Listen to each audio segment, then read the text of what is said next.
कल्पना, तुम्हारे आने से मुझे बड़ा आराम हो जाता है। सरोज दीदी, कल्पना बहुत ही बढ़िया पराठे बनाती है। कल्पना एक काम कर दे, थोड़े आलू के पराठे और बनाती जा। तेरे मामा जी आएंगे तो मुझे रसोई में जाना नहीं पड़ेगा। जी मामी जी, मैं बना जाऊंगी। मम्मी, मुझे बहुत तेज भूख लगी है, मैं पिज्जा ऑर्डर कर रही हूँ। अरे कल्पना, आलू के पराठे बना रही है, वो खा ले। नहीं मम्मी, कहाँ मेरा टेस्टी सा डबल चीज वाला पिज्जा और कहाँ कल्पना के हाथ की बकवास सी आलू की रोटी। मुझे ना ये सब देसी खाना बिल्कुल पसंद नहीं है। ठीक है, मत बना मत खा, मैं तुझे कौन सा कहती हूँ कि तू रसोई में काम कर। सरोज दीदी, वो मैं कह रही थी, मटर और साग आया हुआ है, तुम मटर छील कर रख दो और साग की सफाई कर देना। हाँ हाँ भाभी, क्यों नहीं, मैं भी कर देती हूँ।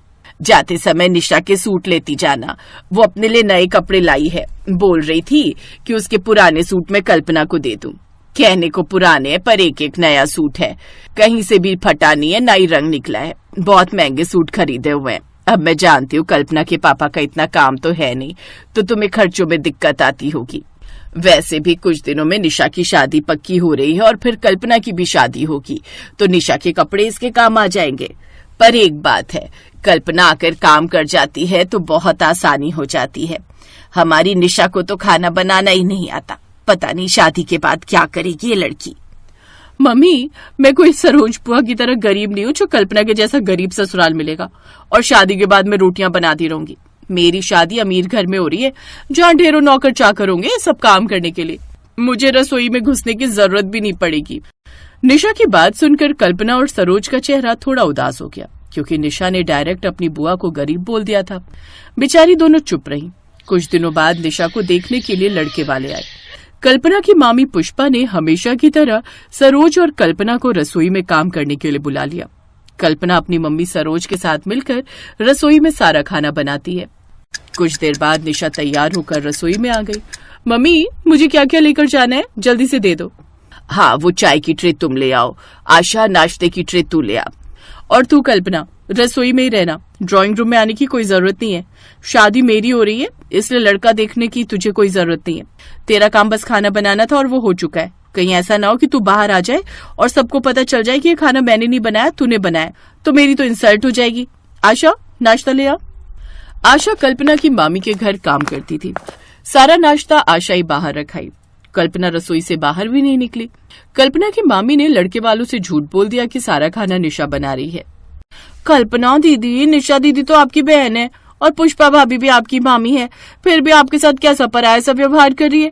आप सुबह से मेहनत कर रही हो, रसोई में खाना बना रही हो और इन लोगों ने आपको ही बाहर आने के लिए मना कर दिया। मुझे तो बहुत बुरा लग रहा है ये सब देखकर। कोई बात नहीं आशा, वैसे भी बाहर जाकर मैं क्या करूंगी, लड़के वाले तो निशा को देखने आए ना। तभी एक लड़का गलती से रसोई में आ जाता है। ओह सॉरी, वो मुझे हैंड वॉश करने थे। वॉशरूम कहाँ है? जी मैं बता देती हूँ, आइए, वो वहाँ सामने। कुछ देर बाद वो लड़का वॉशरूम से लौटता है और फिर रसोई में आ जाता है। Thank you.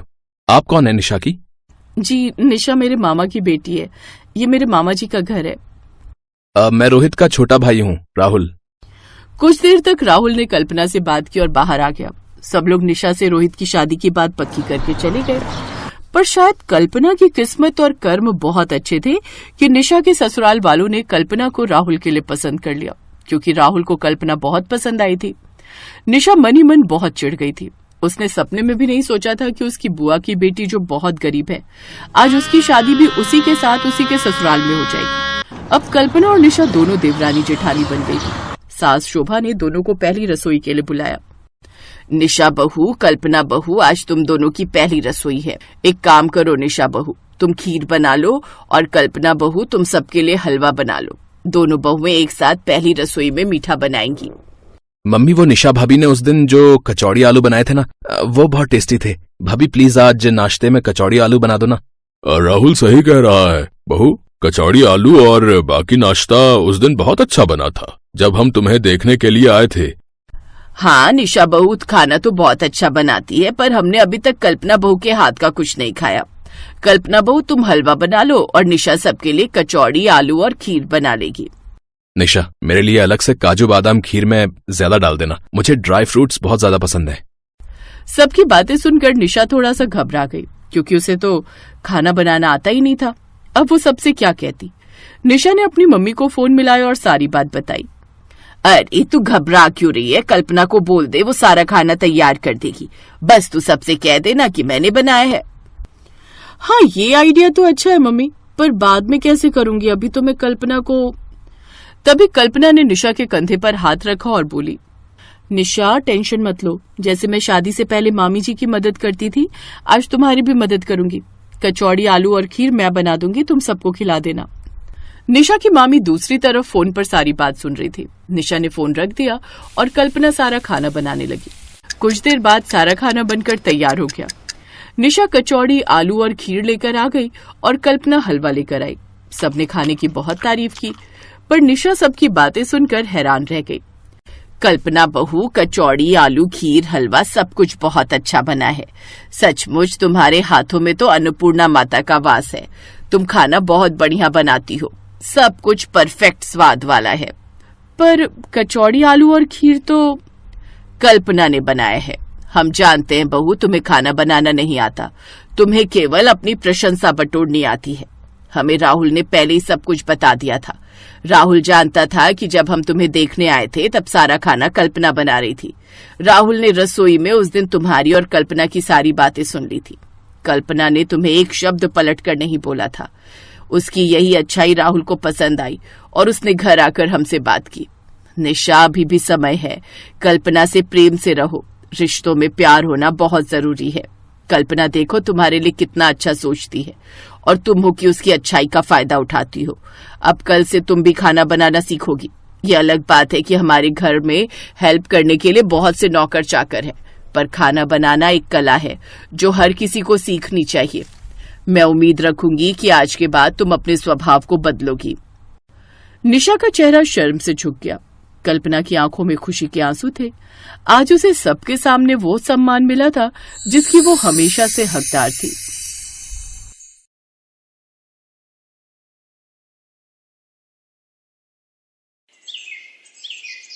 पायल और अनुष्का दोनों बहनें थीं। उनका जन्म एक गरीब परिवार में हुआ था। पायल जहां सांवले रंग की थी, तो वहीं अनुष्का दिखने में बेहद ही खूबसूरत थी। दोनों बहनें जवान हुईं। अनुष्का तेज तर्रार, मॉडर्न और सुंदर लड़की थी, इसलिए अमीर घर के लड़के ने उसे पसंद कर लिया। तो वहीं पायल की शादी एक गरीब परिवार में हो गई। पायल ढेरों अरमान मन में संजोए अपने ससुराल आई, लेकिन ईंट गारे से बना ढांचा ही अब उसका घर था। ये देख उसकी आंखें भर आईं, लेकिन इसी को अपनी किस्मत मानकर उसने चुपचाप स्वीकार कर लिया। उधर अनुष्का अपने बड़े अमीर ससुराल में आकर बहुत खुश थी। एक रोज जब पायल बाजार में सब्जी लेने पैदल जा रही थी, तो अचानक गाड़ी में जाती हुई उसकी बहन अनुष्का की नजर उस पर गई। वो गाड़ी से उतरकर बोली, अरे दीदी, आप कहाँ जा रही हो? सब्जी लेने आई थी अनुष्का। खैर, ये बता तू कैसी है और यहाँ कैसे? मैं भी ठीक हूँ। वो जो राधा कृष्ण मंदिर के सामने वाली कोठी है ना, वो विनय ने खरीद ली है। अब हम यहीं शिफ्ट हो गए और अभी मैं विनय के साथ मूवी जा रही थी तो आप पर नजर गई, तो सोचा आपसे मिल लूं। वो क्या है ना, हम अमीर लोगों के पास ये सब सब्जी वब्जी लेने का टाइम ही नहीं होता ना। ये काम तो मेरे घर के नौकर करते हैं। मैं तो बहुत मजे में हूँ। अच्छा, मैं चलती हूँ, मुझे लेट हो रहा है। वैसे आप कहाँ रहती हैं? त्रिलोकपुरी गांव, वहीं बस्ती में मेरा घर है। अच्छा खैर, मैं किसी दिन फुर्सत में आपसे मिलने आऊंगी, फिर ढेर सारी बातें करेंगे। Okay, bye. ये कहकर अनुष्का अपने रास्ते निकल गई। ऐसे ही समय बीत गया। एक रोज पायल अपने पति उमेश से बोली, सुनिए जी, अपने घर में ना प्लास्टर करवा लो, दीवार की दरारों से मच्छर घुस आते हैं। बस कुछ दिन और गुजारा कर लो। अब रिक्शा चलाने के साथ साथ पढ़ाई भी कर रहा हूँ। भगवान ने चाहा तो जल्दी अच्छी नौकरी भी मिल जाएगी। ऐसे ही समय बीता। एक रोज अनुष्का पायल के घर आई, शॉर्ट ड्रेस, आंखों में चश्मा, हाई हील और हाथ में ढेर सारे गिफ्ट्स लेकर।